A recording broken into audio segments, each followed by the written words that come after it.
बिस्मिल्लाहिर्रहमानिर्रहीम। अस्सलाम वालेकुम नाज़रीन, हम उम्मीद करते हैं कि आप सब लोग खैरियत से होंगे। आज इस वीडियो में हम वो सूरतें बयान करेंगे जिन की वजूहात की बिना पर रोज़ा टूट जाता है, जिसकी सिर्फ कज़ा वाजिब होती है। जैसा कि आपको मालूम है कि अरबी ज़बान में रोज़े के लिए सोम का लफ्ज़ इस्तेमाल हुआ है, जिसके मायने रुक जाने के हैं, यानी इंसानी ख्वाहिशात और खाने पीने से सिर्फ अल्लाह ताला की रज़ा के लिए सुबह सादिक से लेकर ग़ुरूब आफ्ताब तक रुक जाता है और अपने जिस्म के तमाम अज़ा को बुराइयों से रोके रखता है। रमज़ान का लफ्ज़ रमज़ा से निकला है और रमज़ा उस बारिश को कहते हैं जो कि मौसम ख़रीफ से पहले बरस कर ज़मीन को गर्द गुबार से पाक कर देती है।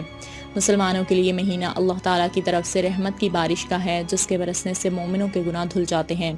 नबी करीम सल्लल्लाहु अलैहि वसल्लम ने फरमाया, जन्नत के 8 दरवाज़ों में से एक दरवाजे का नाम रियान है, जिससे क़यामत के दिन सिर्फ रोज़ेदार दाखिल होंगे। इनके अलावा इस दरवाजे से कोई दाखिल नहीं होगा। कहा जाएगा कि रोज़ेदार कहाँ हैं, तो वो खड़े हो जाएंगे और जन्नत में दाखिल होंगे। इसके अलावा कोई इस दरवाजे से दाखिल नहीं होगा। जब वो दाखिल हो जाएंगे तो वो दरवाज़ा बंद कर दिया जाएगा और कोई इससे दाखिल नहीं होगा।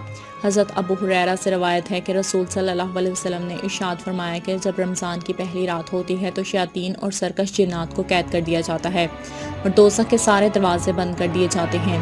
फिर इसका कोई दरवाज़ा खुला नहीं रहता और जन्नत के तमाम दरवाजे खोल दिए जाते हैं। फिर इसका कोई दरवाज़ा बंद नहीं रहता और फरिश्ता ऐलान करता है, ए भलाई और नेकी के तलबगार, अल्लाह की तरफ मुतवज्जा हो जा।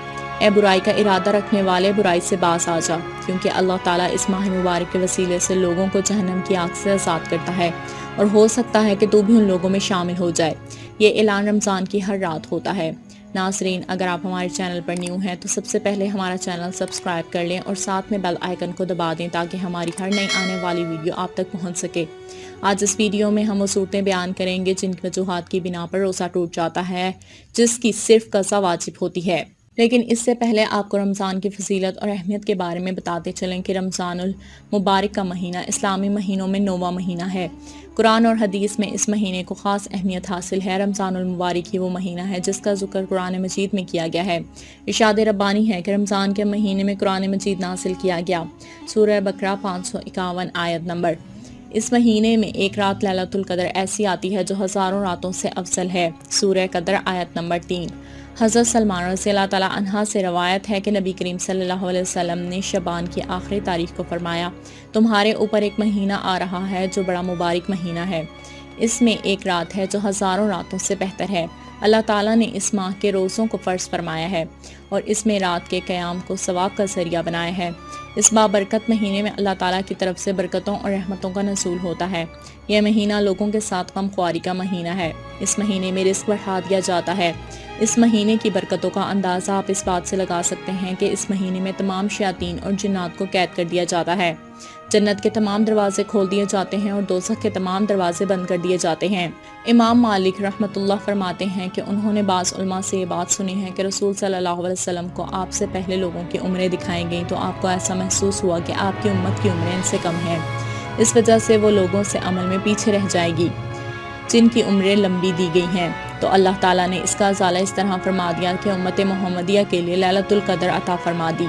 रमज़ान मुबारक की फजीलत व अज़मत बरकत के बाब में हुज़ूर सल्लल्लाहु अलैहि वसल्लम की चंद अहादीस मुबारक दर्ज झेल हैं। रोज़ा एक ढाल है जिसके ज़रिए बंदा जहन्नम की आग से बचता है और दूसरी रवायत के अल्फाज इस तरह से हैं, रोज़ा अल्लाह ताला के अज़ाब से बचाव की ढाल है। शयातीन जो कि इंसानों को अच्छे कामों से रोकते हैं और बुरे कामों के ज़रिए इसको गुमराह करके सब्ज़ बाग़ दिखाते हैं, वो इस महीने में मुकम्मल तौर पर बेबस होकर बंद कर दिए जाते हैं ताकि इस महीने की बरकतों से फ़ायदा उठाकर तमाम इंसान अपनी मग़फ़िरत करवा सकें और अपने अच्छे काम कर सकें। ऐसा इसलिए है क्योंकि अल्लाह ताला इंसान से 70 माओं से भी ज़्यादा प्यार करने वाला है और इस महीने को नाजिल फरमा कर वो अपने प्यारे बंदों के लिए ना सिर्फ आसानियाँ पैदा करता है बल्कि वो इस महीनों को इंसान के लिए निजात का जरिया बनाता है। गफलत में पड़े हुए इन लोगों पर ये महीना अल्लाह ताला का बड़ा एहसान है। अल्हम्दुलिल्लाह, एक बार फिर ये बरकतों वाला महीना शुरू होने को है। खुशकिस्मत हैं वो लोग जो इस महीने को पाकर अल्लाह की रज़ा को हासिल करने की कोशिश करते हैं। इस महीने में हर तरफ से ये पुकार आती है कि ए बख्शिश का तलबगार, है कोई अपनी गुनाहों की माफ़ी मांग कर अपनी मग़फ़िरत कराना चाहता है और मैं उसको माफ़ कर दूं। अल्लाह ताला का अपने बंदों पर बेहिसाब करम है। वो अपने बंदों की बख्शिश और मग़फ़िरत के बहाने तलाश करता है। यही वजह है कि उसने अपने बंदों को रमज़ान का तोहफ़ा दिया। इस महीने में हमें चाहिए कि हम खुद को अल्लाह की रज़ा के मुताबिक ढालने की कोशिश करें। اس مہینے میں عبادت کے ذریعے اپنے نفس کو پاک کرنے کی کوشش کریں، گناہوں سے بچیں اور روزے کی حالت میں صبر و تحمل کا مظاہرہ کریں۔ اللہ تعالیٰ نے اپنی پوری اور مکمل حکمت سے روزے شروع کیے ہیں، لہٰذا روزے دار کو حکم دیا ہے کہ وہ اعتدال کے ساتھ روزے رکھے، نہ تو وہ روزے سے اپنے آپ کو تکلیف دے اور نہ ہی ایسی چیز تناول کرے جو روزے کے مخالف ہو۔ بہت سی صورتیں ایسی ہیں جن سے روزہ ٹوٹ جاتا ہے۔ بعض صورتوں میں قضا واجب ہوتی ہے، بعض صورتوں میں قضا اور کفارہ دونوں واجب ہوتے ہیں۔ قضا کا مفہوم یہ ہے کہ رمضان کے گزرنے کے بعد ایک روزے کے بدلے میں ایک روزہ قضا کی نیت سے رکھا جائے۔ قضا روزوں کا مسلسل رکھنا ضروری نہیں ہے، اختیار ہے جب چاہے رکھ لیں، لیکن بہتر یہ ہے کہ قضا روزوں کی ادائیگی میں جلدی کریں، کیونکہ موت کا کوئی بھروسہ نہیں ہے، جتنی جلدی ادائیگی ہو جائے گی اتنا ہی بہتر ہے۔ قضا روزوں میں ہمیں ترتیب بھی ضروری نہیں ہے اور لگاتار رکھنے کی ضرورت بھی نہیں ہے۔ فوت شدہ روزے کی قضا کے لیے دن تاریخ معین کرنا تو ضروری نہیں، بلکہ جتنے روزے قضا ہوئے ہیں اتنے روزے رکھ لیے جانے چاہیے۔ البتہ اگر کئی سالوں سے روزے باقی ہوں تو ادا کرتے ہوئے سال کا تعین کر لینا ضروری ہے۔ اگر کسی وجہ سے سال گزشتہ رمضان کے روزے نہیں رکھے جا سکے تھے کہ دوسرا رمضان آ گیا تو اب دوسرے رمضان کے فرض روزے پہلے ادا کرنے چاہیے۔ جی تو ناظرین، اب ہم آپ کو روزہ ٹوٹ جانے کی وہ صورت بتائیں گے جن کے بعد صرف قضا واجب ہوتی ہے، کیونکہ ان میں سے اکثر غلطیاں وہ ہیں جو لوگ اکثر کرتے ہیں۔ داڑھ نکلوائیں اور خون حلق میں چلا گیا تو اس صورت میں بھی روزہ ٹوٹ جاتا ہے۔ کسی مرض کی وجہ سے اتنا خون یا پیپ دانتوں سے نکل کر حلق میں چلا جائے جو لعاب دہن کے برابر یا اس سے زیادہ ہو، جس کی علامت یہ ہے کہ تھوک میں اس کا رنگ نظر آنے لگے اور منہ میں ذائقہ محسوس ہو، ایسی چیز کا نکل جانا جسے عدت میں کھایا نہیں جاتا، جیسے کہ کنکر اور لکڑی کا ٹکڑا وغیرہ، تو اس صورت میں بھی روزہ ٹوٹ جاتا ہے۔ بیماری یا کسی مجبوری میں روزہ افطار کر لینے سے بھی روزہ ٹوٹ جاتا ہے اور اس کی قضا واجب ہوتی ہے۔ سحری کا وقت خیال کر کے صبح صادق ہو جانے کے بعد سحری کھا لیں تو اس صورت میں بھی روزہ ٹوٹ جاتا ہے۔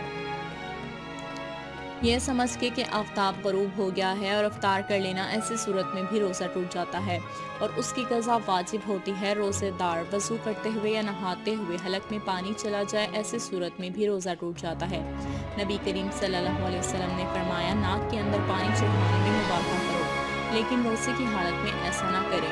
غروب آفتاب سے پہلے چاند صاف نظر آیا، کسی عالم سے افطار کا فتویٰ دیا جسے خود اس بارے میں مسئلہ معلوم نہ تھا، اس لیے افطار کر لیا، اس صورت میں قضا بھی کریں اور استغفار بھی۔ البتہ عالم پر قضا اور کفارہ دونوں واجب ہیں۔ منہ بھر کر الٹی کر لینے سے بھی روزہ ٹوٹ جاتا ہے۔ جان بوجھ کر قے کرنا، اس کی دلیل کچھ اس طرح سے ہے۔ آپ صلی اللہ علیہ وسلم نے فرمایا، جس پر قے غالب ہو جائے تو اس پر روزے کی قضا نہیں، جو عملاً خود قے کرے اس پر روزے کی قضا ہوگی۔ منہ میں آنسو یا پسینے کے قطرے چلے جائیں، روزے دار ان قطروں کو نگل لے تو اس صورت میں بھی روزہ ٹوٹ جاتا ہے۔ کان اور ناک میں دوا ڈالنے سے بھی روزہ ٹوٹ جاتا ہے۔ دھواں قصدن ناک یا حلق میں پہنچانا، بیڑی سگریٹ حقہ پینا اسی حکم میں ہے، تو اس صورت میں بھی روزہ ٹوٹ جاتا ہے۔ جان بوجھ کر بیوی سے صحبت کرنا یا کھانے پینے سے بھی روزہ ٹوٹ جاتا ہے اور قضا بھی لازم ہوتی ہے اور کفارہ بھی۔ کفارہ یہ ہے کہ ایک غلام آزاد کرے، ورنہ 60 روزے متواتر رکھے، بیچ میں ناغہ نہ ہو، ورنہ پھر شروع سے 60 روزے پورے کرنے پڑیں گے، اور اگر روزہ کی طاقت نہ ہو تو 60 مسکینوں کو دونوں وقت پیٹ بھر کر کھانا کھلائیں۔ آج کل شرعی غلام یا باندی کہیں نہیں ملتے، اس لیے 2 آخری صورتیں متعین ہیں۔ امید کرتے ہیں آپ کو ہماری آج کی یہ ویڈیو پسند آئی ہوگی۔ اگر آپ کو ہماری یہ ویڈیو پسند آئی ہے تو ہمارے چینل کو سبسکرائب کریں، ہماری ویڈیوز کو لائک کریں، کمنٹس کرنے کے ساتھ ساتھ ویڈیوز کو شیئر بھی کریں۔ آپ کے لائک اور کمنٹ سے ہماری حوصلہ افزائی ہوتی ہے۔ اگر اپنی کوئی رائے یا ہم سے کوئی سوال کرنا چاہتے ہیں تو اپنی رائے کا اظہار کریں۔ ہمیں آپ کے کمنٹس کا شدت سے انتظار رہے گا۔ اللہ تعالیٰ آپ سب کو اپنے حفظ و امان میں رکھے، آمین۔